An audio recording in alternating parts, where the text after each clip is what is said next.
Hello everyone, welcome back to our channel Planet of Physics. నేను మీ సురేష్. Dear students, class 12 complete physics మీకు ఇక్కడ చెప్పడం జరుగుతుంది.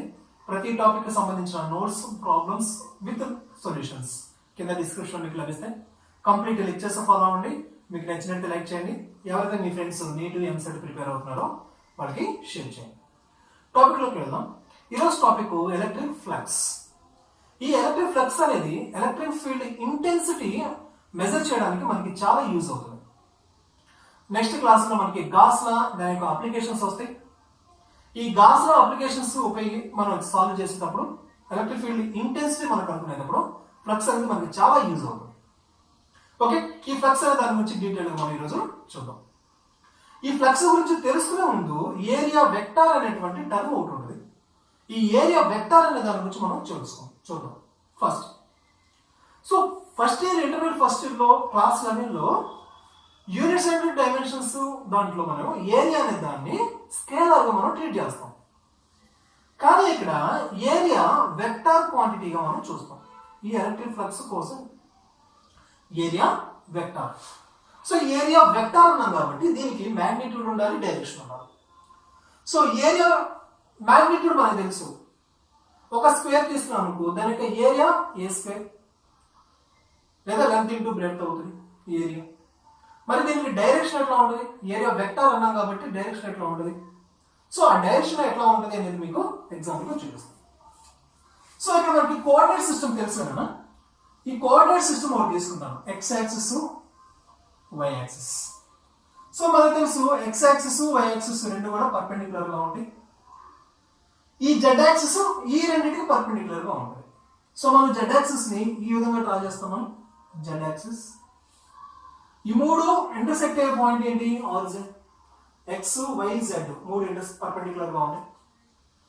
ఇదల్లా ఏంటి?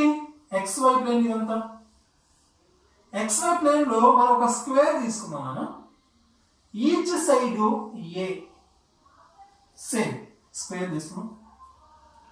ఇప్పుడు దీని ఏరియా అంటే మీరేం చెప్తారు? సింపుల్ గా ఏ స్క్వేర్ అయిపోయింది. కానీ ఇక్కడ మనం ఏమంటున్నాం?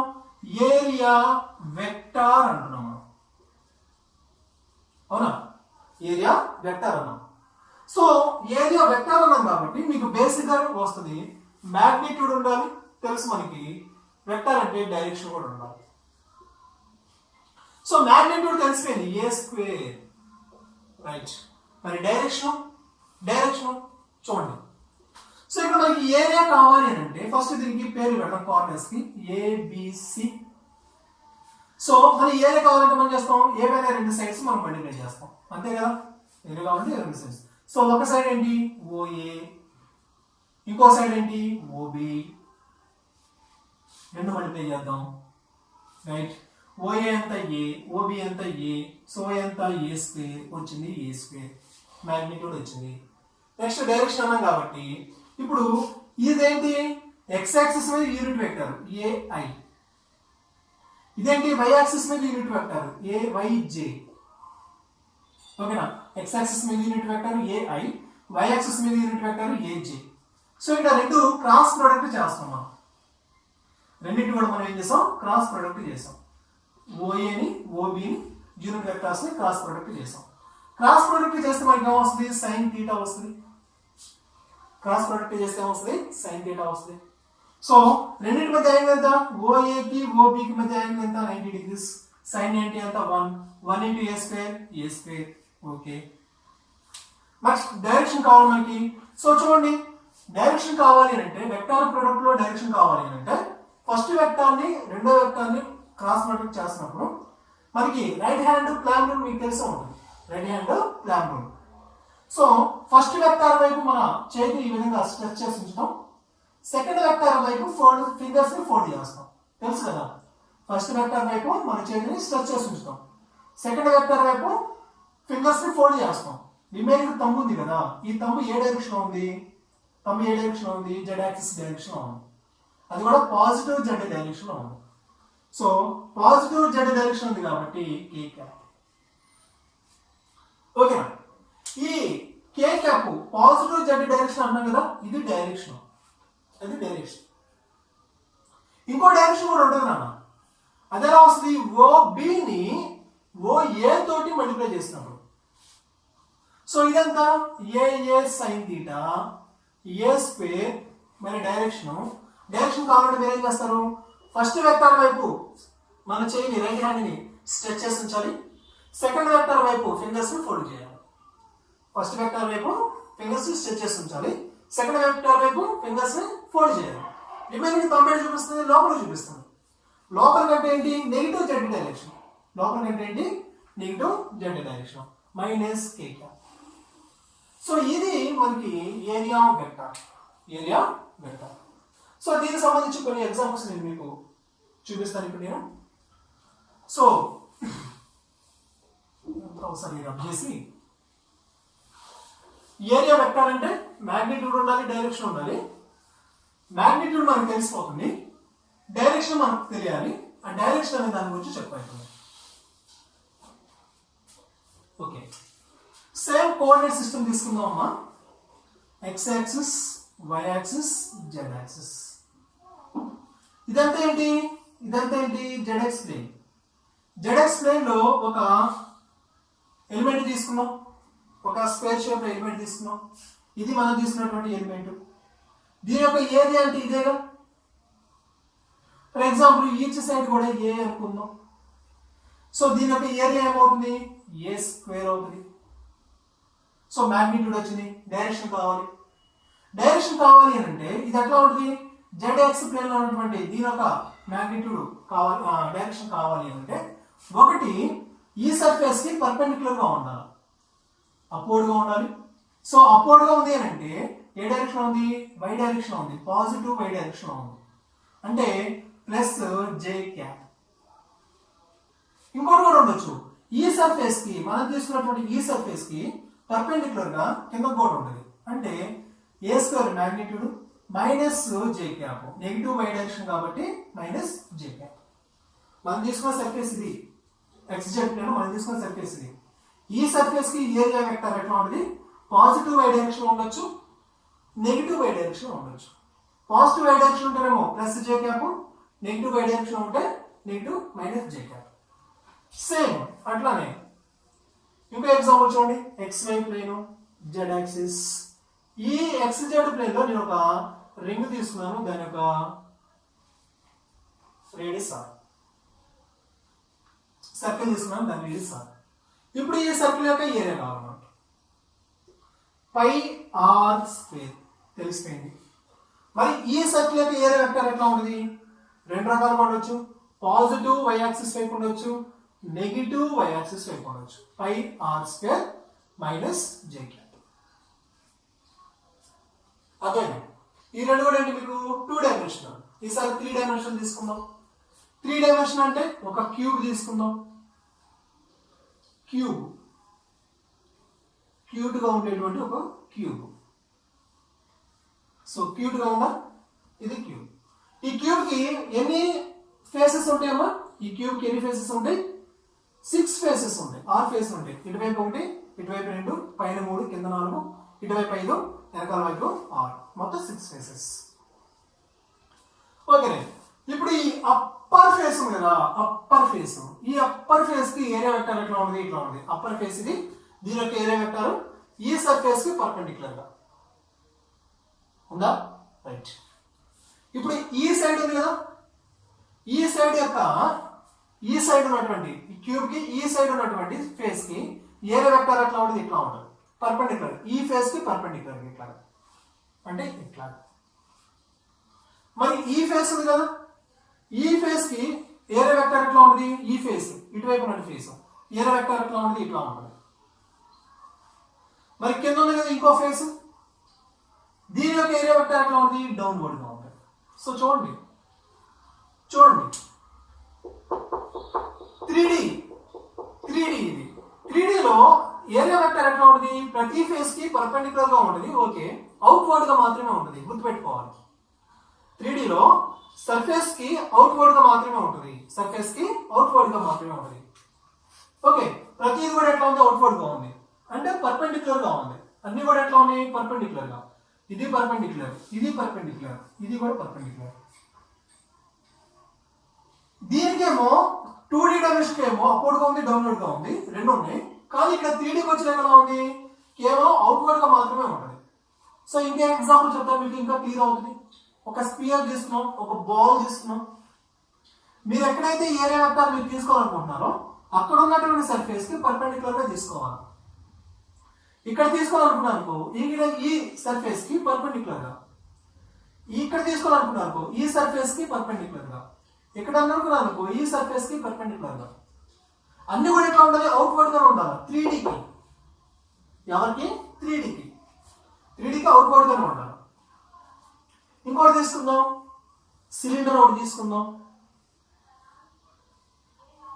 సిలిండర్, ఈ సిలిండర్ యొక్క ఫేస్, ఒక ఫేస్ ఇది, రెండో ఫేస్ ఇది.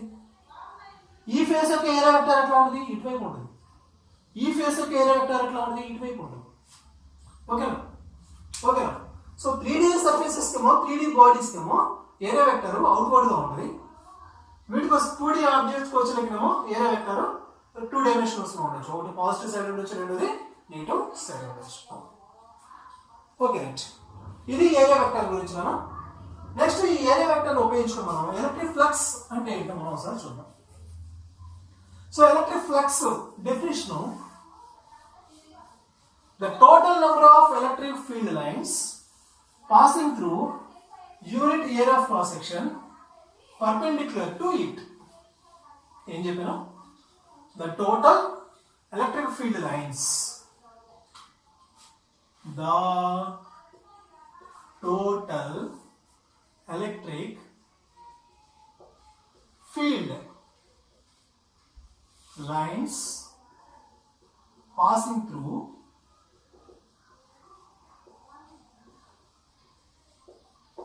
unit area perpendicular to it.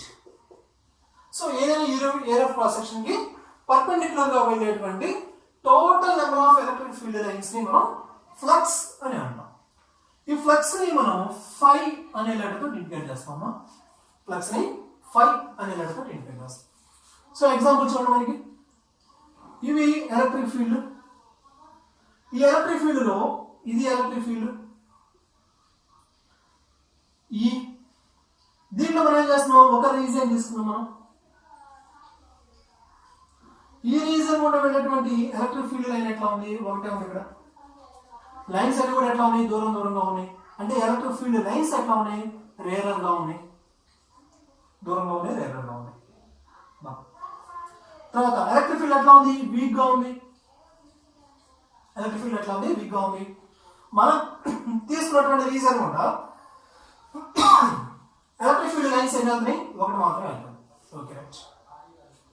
ఈసారి ఎలక్ట్రిక్ ఫీల్డ్ ని మనం స్ట్రాంగ్ చేద్దాం. ఇక్కడ వీక్ గా ఉంది కాబట్టి ఈసారి మనం ఏం చేద్దాం, strong. So electric field lines మనం పెంచాం. ఎలక్ట్రిక్ ఫీల్డ్ లైన్స్ మధ్య గ్యాప్ ఏమైంది, తగ్గిపోయింది. అంటే డెన్సర్ గా ఉన్నాయి. ఎలక్ట్రిక్ ఫీల్డ్ లైన్స్ ఎట్లా ఉన్నాయి, డెన్సర్ గా ఉన్నాయి. సేమ్ రీజన్ తీసుకున్నాం, దీంట్లో మనం సేమ్ రీజన్ తీసుకున్నాం. సో దీ రీజన్ కూడా వెళ్ళినటువంటి ఎలక్ట్రిక్ ఫీల్డ్ లైన్స్ ఉన్నాయి 1, 2, 3. సో నెంబర్ ఆఫ్ లైన్స్ పెరిగినాయిగా. సో ఇక్కడ దీంతో కంపేర్ చేస్తే ఇక్కడ ఎలక్ట్రిక్ ఫీల్డ్ ఎట్లా ఉంది, స్ట్రాంగ్ గా ఉంది. సో ఇక్కడతో కంపేర్ చేస్తే ఇక్కడ ఎక్కువ లైన్స్ వెళ్తాయి. అంటే ఇక్కడ ఏంటంటే స్ట్రాంగ్ ఎలక్ట్రిక్ ఫీల్డ్ ఉన్నప్పుడేమో ఎక్కువ లైన్స్ వెళ్తాయి, తక్కువ ఎలక్ట్రిక్ ఫీల్డ్ ఉన్నప్పుడేమో కొన్ని లైన్స్ మాత్రమే వెళ్తాయి. సో ఈ ఫ్లక్స్ అనేది ఎవరి మీద డిపెండ్ అవుతుంది, ఎలక్ట్రిక్ ఫీల్డ్ యొక్క స్ట్రెంత్ మీద డిపెండ్ అవుతుంది. ఎలక్ట్రిక్ ఫీల్డ్ స్ట్రెంత్ స్ట్రాంగ్ గా ఉన్నప్పుడేమో ఎక్కువ ఫ్లక్స్ వెళ్ళింది, వీక్ గా ఉన్నప్పుడేమో తక్కువ ఫ్లక్స్ వెళ్ళింది. అంటే ఫ్లక్స్ అనేది ఎలక్ట్రిక్ ఫీల్డ్ ఇంటెన్సిటీకి డైరెక్ట్లీ ప్రపోర్షనల్. సారీ. తర్వాత సేమ్ ఇది తీసుకోండి, సేమ్ ఎలక్ట్రిక్ ఫీల్డ్. ఈసారి మనం ఏం చేసాం, ఏరియా ఆఫ్ క్రాస్ సెక్షన్ మనం పెంచాం. ఏరియా ఆఫ్ క్రాస్ సెక్షన్ మనం ఏం చేసాం, పెంచాం. ఏరియా ఆఫ్ క్రాస్ సెక్షన్ పెంచాం. పెంచినప్పుడు అన్ని ఎలక్ట్రిక్ ఫీల్డ్ లైన్స్ కూడా పెళ్ళినాయిగా. అన్ని ఎలక్ట్రిక్ ఫీల్డ్ లైన్స్ కూడా వెళ్ళినాయిగా, అన్ని ఎలక్ట్రిక్ ఫీల్డ్ లైన్స్ కూడా వెళ్ళినాయిగా. సో ఎలక్ట్రిక్ ఫ్లక్స్ అనేది ఎవరి మీద డిపెండ్ అవుతుంది? ఏరియా మీద కూడా డిపెండ్ అవుతుంది. ఏరియా పెరిగిందనుకో ఎక్కువ ఫ్లక్స్ వెళ్తుంది, ఎలక్ట్రిక్ ఫీల్డ్ స్ట్రెంత్ పెరిగిందనుకో ఎక్కువ ఫ్లక్స్ వెళ్తుంది. సో మన ఫ్లక్స్ ని ఈ విధంగా రాయొచ్చు. Flux phi equal to electric field intensity area cross section E bar dot E bar, right. So E bar అంటే ఏ బార్ అంటే ఏమవుతుంది? ఈ ఏ డాట్ వచ్చింది కాబట్టి cos theta. Flux phi equal to E A cos theta. So ఇది electric field electric flux కి relation ఉన్నది. Flux phi equal to E A cos theta. So ఇప్పుడు మనం ఏం చేద్దామంటే ఎలక్ట్రిక్ ఫ్లక్స్ అనేది మ్యాక్సిమం ఎప్పుడు ఉంటుంది, మినిమం ఎప్పుడు ఉంటుంది చూద్దాం. ఎలక్ట్రిక్ ఫ్లక్స్ మ్యాక్సిమం ఎప్పుడు ఉంటుంది, మినిమం ఎప్పుడు ఉంటుంది. సో ఈ రీజన్ చూడండి ఒకసారి. ఈ రీజన్ కి ఏరియా వెక్టర్ ఎట్లా ఉంది? ఇట్లా ఉంటుంది ఏరియా వెక్టర్. ఇదేమో ఎలక్ట్రిక్ ఫీల్డ్, ఇది ఏరియా వెక్టర్. ఈ రీజన్ కి ఎలక్ట్రిక్ ఫీల్డ్ ఏరియా వెక్టర్ ఎట్లా ఉంది? ఇట్లా ఉంది. ఈ రీజన్ కి ఏరియా వెక్టర్ ఎట్లా ఉంది? ఇట్లా ఉంది. అంటే ఏం లేదు, ఇది మనం తీసుకున్న రీజన్ అంటే ఏరియా వెక్టర్ ఇట్లా ఉంది. మనం తీసుకున్న రీజన్ ఎట్లా ఉంది? Area vector. మనం తీసుకున్న రీజన్ ఇది ఏరియా వెక్టర్. మనం తీసుకున్న రీజన్ ఇది ఏరియా వెక్టర్ ఇట్లా ఉంది, పర్పెండిక్యులర్ గా ఉంది, రైట్. సో ఇప్పుడు మనం ఏం చేయాలి? ఫ్లక్స్ అనేది మ్యాక్సిమం ఎప్పుడు ఉంటుంది, మినిమం ఎప్పుడు ఉంటుంది, దాన్ని చూద్దాం. సో దీనికోసం మనం ఏం చేద్దామంటే థీటాని మనం రెండు వాల్యూస్ తీసుకున్నాం. ఒకటేమో 90 డిగ్రీస్, ఇంకోటేమో 0 degrees. So theta equal to 0 degrees. So చూడండి ఇక్కడ మనం ఒక రీజన్ తీసుకున్నాము, ఇది రీజన్. ఈ రీజన్ యొక్క ఏరియా వెక్టర్ ఎట్లా ఉంది? ఇట్లా ఉంది. దీనికి ఉన్నటువంటి వెళ్ళేటువంటి ఎలక్ట్రిక్ ఫీల్డ్ లైన్ కూడా ఇట్లానే ఉన్నాయి. So electric field lines, so electric field line area vector రెండు ఎట్లా ఉన్నాయి? ప్యారలల్ గా ఉన్నాయి. రెండు ప్యారలల్ గా ఉంటే థీటా ఏమవుతుంది? 0. Electric field line area vector తో చేసే angle, electric field line area vector తో చేసే యాంగిల్ థీటా 0. రెండు ప్యారలల్ గా ఉన్నాయి. సో ఎలక్ట్రిక్ ఫీల్డ్ ఇంటెన్సిటీ అట్లానే ఏరియా వెక్టర్ ఎట్లా ఉన్నాయి? ప్యారలల్ గా ఉన్నాయి. ఎట్లా ఉన్నాయి? ప్యారలల్ గా ఉన్నాయి. సో ఫ్లక్స్ ఫై అవుతుంది madam. Flux phi equal to E A cos theta. E A theta value ఎంత? 0. కాస్ 0 వాల్యూ ఎంత? 1. సో ఏమవుతుంది? ఈఏ అవుతుంది. Flux phi equal to E A. So ఇదేంటి? మ్యాక్సిమం. నెక్స్ట్ వచ్చేసరికి ఏంటి? థీటా ఎంత? 90 డిగ్రీస్. సో ఇక్కడ మనం తీసుకున్న రీజన్ ఎట్లా ఉంది? ఇట్లా తీసుకున్నాను రీజన్. ఇది రీజన్, ఇది మనం తీసుకున్న రీజన్ ఎట్లా ఉంది? దీనికి పర్పెండిక్యులర్ అంటే ఇట్లా ఉంది. ఏరియా వెక్టర్ ఇది ఏరియా వెక్టర్. రీజన్ ఇది area vector. So area vector ఎట్లా రాస్తాను నేను? ఇట్లా రాస్తాను area. So electric field line ఎట్లా అవుతుంది? ఇట్లా వెళ్తాయి.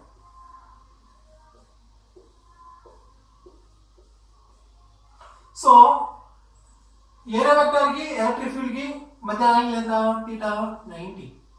ఎంత? 90. సో ఫ్లక్స్ ఫై పరిస్థితి ఏంటి? Phi equal to E A cos theta.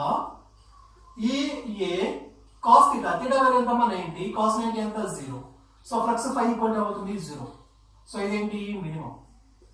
So maximum ఎప్పుడు అవుతుందా? థీటా 0 ఉన్నప్పుడు. మినిమం ఎప్పుడు అవుతుందా? 90 డిగ్రీస్ ఉన్నప్పుడు. సో ఇట్లా కాకుండా థీటా 0 డిగ్రీస్ కానీ థీటా 90 కాకుండా కొంత యాంగిల్తో ఎంత పరిస్థితి ఏంటి? ఎలక్ట్రిక్ ఫీల్డ్ ఇంటెన్సిటీ అనేది ఏరియా వెక్టర్ తోటి ఏదైనా కొంత యాంగిల్ చేస్తుంది. సో యాంగిల్ థీటా యాంగిల్ చేస్తుంది. అప్పుడు పరిస్థితి ఏంటి? సో చూడండి, ఇది రీజన్, అది రీజన్. ఈ రీజన్ యొక్క ఏరియా వెక్టర్ ఇట్లా ఉంది. ఎలక్ట్రిక్ ఫీల్డ్ ఎట్లా వస్తుంది? ఇట్లా వచ్చింది కదా. సో ఈ ఎలక్ట్రిక్ ఫీల్డ్ ఏరియా వెక్టర్ తోటి కొంత యాంగిల్ చేస్తుంది theta. Electric field area vector తోటి కొంత యాంగిల్ చేస్తుంది థీటా.